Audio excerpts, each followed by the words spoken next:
Muchísimo gusto recibir al profesor Antonio Álvarez Mesta, catedrático, en esta sección. Profe, ¿cómo está? Bienvenido, buenos días. Pues muy gustoso de participar con ustedes y escuchando a mi estimada y admirada Marcela Pámanes hablar con mi queridísimo doctor Francisco Valdés Pérez Garza. Salió eso de que el tamaño de nuestro mundo depende del tamaño de nuestro lenguaje. De hecho, esa es una frase del gran filósofo austriaco que hizo su carrera principalmente en Reino Unido, Wittgenstein, que aparte de filósofo era un arquitecto y en la última etapa le dio por un misticismo muy peculiar. Pero sí, yo estoy convencido de que el mundo no es el planeta, sino es el espacio semántico, es decir, el horizonte de significados que hemos hecho nuestros. En eso coincido con Walt Whitman, el autor de Hojas de Hierba, el legendario poeta estadounidense, que decía: la manzana sabe más a manzana cuando la nombro, el río brilla más en su sonido, yo tengo un lugar en el universo cuando alguien me llama, y hasta el mismo amor es nada cuando se calla. Entonces, qué importante es este uso de la palabra. Ahora, cada pueblo, cada sociedad, cada grupo humano tiene historias que comparten y que le dan un peculiar significado a ciertas vivencias. No hay ninguna excepción.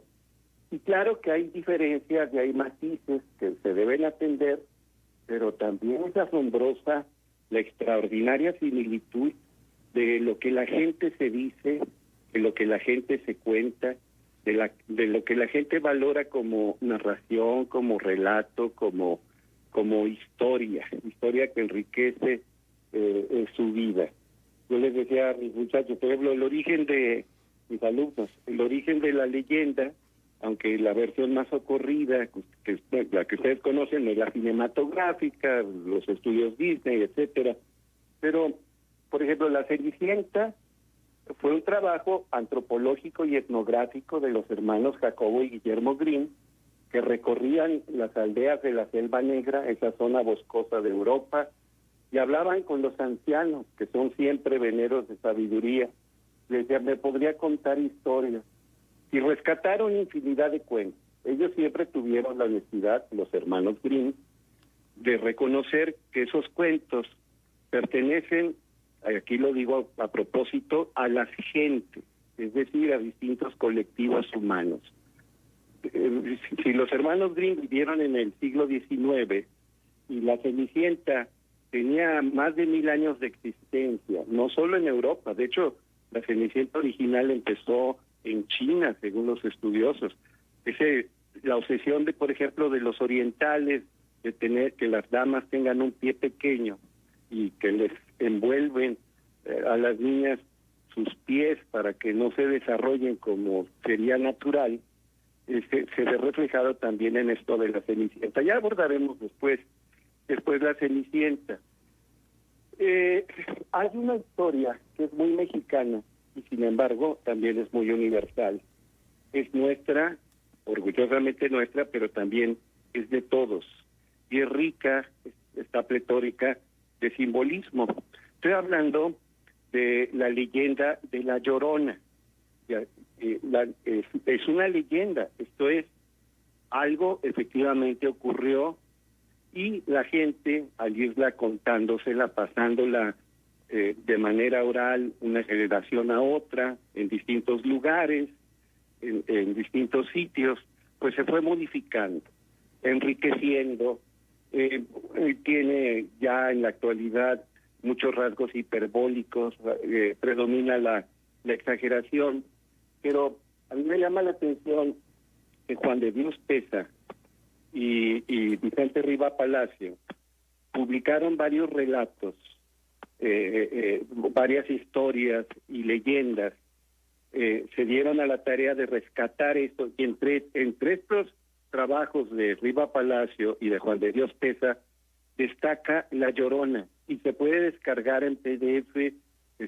Tiene mucha elegancia, tiene valor estético, es literatura, aparte de historia popular, claro está. La leyenda de La Llorona y la versión de Juan de Dios Pesa y de Vicente Riva Palacio, el gran historiador liberal. Y ahí, en ese relato, la Llorona tiene un nombre muy concreto, que es Luisa de Olveros. Era una mujer mestiza, muy atractiva, que sabía los secretos chamánicos de la etnia mexica, y que, sin embargo, sucumbe enamorada ante el atractivo de un caballero castellano. Este caballero castellano era Nuño de Montesclaros. Ella deja todo por irse con él. Él le pone una casa, actualmente decimos casa chica, para la casa de una mujer con la que el hombre no está casado. Tiene 3 hijos, según la versión de Juan de Dios Pesa y de Vicente Riva Palacio. Tiene 3 hijos y pasan los años, ella se siente cada vez más enamorada de, entre comillas, su marido, y adora a sus hijos, pero un día su marido se ausenta más de lo acostumbrado, supuestamente viajaba mucho, y ella va al centro de la ciudad de México, antes Tenochtitlan, y se da cuenta de que hay una fiesta, un sarao, en la casa de los Montesclaros. Ella pregunta a qué se debe esa fiesta tan sonora, tan llamativa, y un lacayo le dice, usted, la señora es la única que no sabe, todos estamos contentos, hoy en la mañana se casó don Nuño con una rica dama ibérica. Entonces ella, despechada, adolorida, loca de celos, regresa a su hogar donde están sus niños, y bueno, la versión más ocurrida es que agarra un puñal toledano. Toledo en ese momento era la capital de España, está pegadito a Madrid, pero estos puñales tienen la tradición de un rico trabajo de orfebrería, y con ese puñal mata a los hijos. Dice, ese Barbaján no merece estos hijos.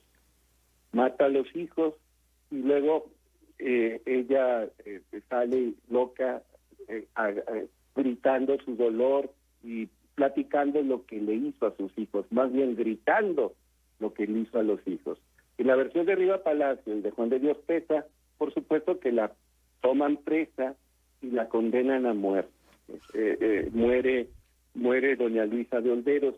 Ellos mismos, en el último capítulo de esta leyenda, refieren que desde entonces, a medianoche, en distintos puntos de México, más bien del virreinato de la Nueva España, se escucha el lamento de esta mujer que sigue lamentando la pérdida de sus hijos, la Llorona. Entonces, de generación en generación se ha contado esta historia y ha llegado muy lejos. Esta historia ya con elementos regionales propios de otros sitios. Se conoce en Perú, en Chile, en Argentina, por supuesto la comunidad hispana de Estados Unidos e incluso la de Canadá, pues refiere cada quien con sus aditamentos, con su guarnición especial, como si fuera un platillo, esta misma historia de la Llorona. A mí me llama la atención que el maestro Miguel León Portilla diga que la Llorona es uno de los 8 presagios que advirtieron a los aztecas, o más bien mexicas, porque aztecas los que salen de Aztlán y van en la mal llamada peregrinación, que en realidad es una emigración hasta llegar al lago de Texcoco, y una vez que se establecen, pues ya son propiamente mexicas cuando se funda el ombligo de la luna, México. Es lo que significa la etimología de México. Bueno, otra vez, el maestro de la UNAM, que por desgracia falleció no hace mucho, Miguel León Portilla, dice que era uno de los presagios de que iba a haber algo malo que iba a afectar al imperio de Tenochtitlan. De hecho, había 8 presagios y el quinto fue que aparecía una mujer llorando y lamentándose de lo que no pasó, sino lo que iba a pasar con los hijos. Entonces los antropólogos e historiadores dicen, bueno, es un simbolismo que se refiere a la conquista de las etnias mesoamericanas, incluida la mexica, por supuesto, que era la más poderosa, por los españoles, por los europeos. A esta mujer se le conocía como la Xocatíhuatl. Xoca es que llora, y Cíhuatl significa en náhuatl la mujer, Xocatíhuatl. El mismo Octavio Paz, en El laberinto de la soledad, se refiere a la Llorona, pero claro, con el valor simbólico de la conquista española. Pero la Llorona, insisto, tiene historias análogas. Esencialmente es la misma historia, por ejemplo, de Medea, que tras ayudar a Jasón, el que encabezaba la expedición de los argonautas a quedarse con el vellocino de oro, se convierte en su mujer, abandona su propia región, se va con Jasón, y después de mil aventuras y peligros, se establecen en Corinto, donde el rey de Corinto, Creonte, le dice a Jasón que por qué no toma como esposa a la hija del rey de Corinto, a la princesa Creusa, aunque Eurípides en su obra de teatro le llama Glauca. Y quizá por ambición, casarse con la princesa, con la hija del monarca de Corinto, Jasón repudia a su esposa y se une a Creusa, o Glauca, según Eurípides. Y Yocasta, loca de celos, primero trata de matar y mata, de hecho, a Glauca o Creusa, mandándole una tiara y mandándole un peplo. ¿Qué es un peplo? Pues la túnica femenina, el vestido pues de la mujer. Y ella lo acepta como un gesto de paz y se la pone, y de inmediato me provocó una reacción que la mató. Eran tóxicas esas prendas. Se dice que eran tan tóxicas, el mismo Creonte, al ver los gritos de su hija, trata de quitarle esas prendas y él también muere.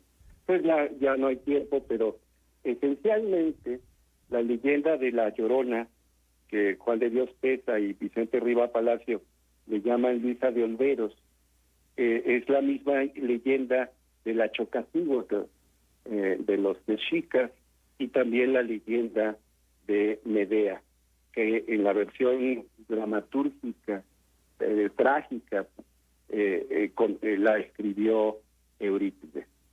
Uh-huh. Siempre es interesante. Sí, súper interesante. Y me quedo pensando, profesor, ¿qué hay en la mente de los seres humanos que independientemente de donde vivamos, nos inquieta exactamente lo mismo y hacemos construcciones narrativas tan parecidas? Los mitos en las diferentes culturas tienen una constante y entonces siempre son los mismos temas representados a través de ciertas historias que además se comparten. O sea, lo único que tal vez cambia son los personajes, los nombres de los personajes y la circunstancia del entorno, pero finalmente es lo mismo y seguirá siendo así para siempre.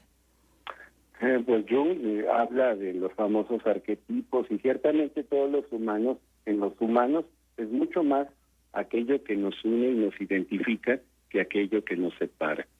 Somos tan parecidos y esencialmente las mismas historias se han contado en todas las latitudes y en todas las épocas. Uh-huh. Así somos los seres humanos. Pues sí, y finalmente pasa el tiempo y nos seguimos quejando de lo mismo y nos sigue doliendo lo mismo. O sea, podemos tener muchas... parte de la vida, pues sí, es la sensibilidad inherente a la vida. O sea, somos seres de carne y hueso, con sangre en las venas y con hormonas en la sangre, o como decían antes, seres de carne y hueso y un pedazo de pescuezo. Sentimos y reaccionamos. No somos cosas. Rubén Darío llegó a renegar de esto y hasta escribí un poema, decía, dichoso el árbol que es apenas sensitivo, y luego envidia a la piedra que no siente nada. Pues hay que sentir, y el dolor es parte de la vida, y el dolor bien asumido nos lleva a crecer.